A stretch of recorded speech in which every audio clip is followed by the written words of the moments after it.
Hi, welcome back to Lunch Break with Lexplore. I'm Janet, a kindergarten teacher and a mom of 2. Hi, I'm Ben. I'm in 5th grade. And then we have some tips for you today to prepare readers for success. What is so important is that students and children feel successful and confident in their reading. And sometimes a full passage like this could be so overwhelming, and that can hold a student up and make them feel less confident, okay? So this is the passage my kindergarten class is working on this week. So what I like to do is I like to bring it back to the smallest part of reading. The smallest part of reading is what? The letter sounds, right? So we're going to bring it back. I pulled out some of the letter sounds that the students are going to be reading in the passage, and I'm going to go through that with fluency. Now you might be thinking, oh, my kid knows their letter sounds. It is so good to just go back and refresh and make sure they're super fluent and those sounds come quickly, okay? So let's start with step number 1, the smallest part, which is letter sounds. Okay, let's go ahead then. Good. J. J. Nice and loud. D. B. Fur. Good.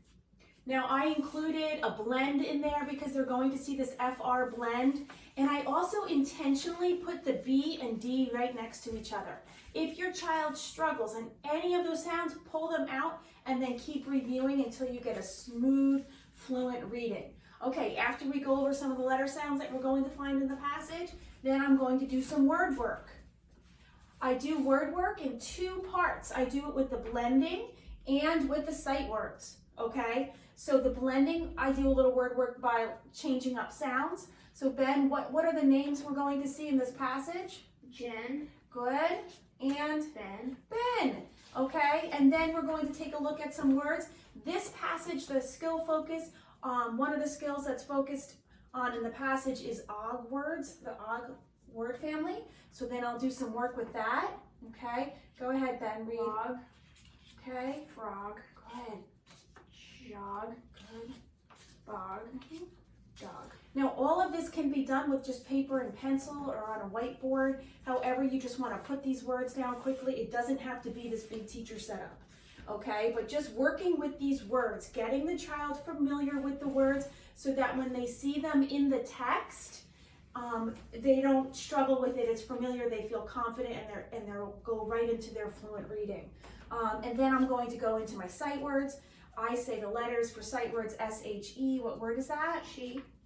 W-I-L-L-T-H-E. The. Is. To. So. So these are the sight words, or the non-decodable words that my students are going to find in the passage. Okay, so we start with the letters, the smallest part, then we bring the letters to the words, and then I like to take the first sentence and separate the first sentence of the passage and get my readers fluent in that first sentence, because then it sets them up for a feeling of success. They don't feel overwhelmed or too challenged by the text. So Ben, let's take a look at the first sentence in the passage. Jen can jog in the fog. Okay, and that is one way to set our readers up for success. Break it down into 3 parts. Smallest part being our letter sounds, or you can do even vowel combination sounds, and then the words, and then the sentence. Okay, and we will see you next time on Lunch Break with Lexplore.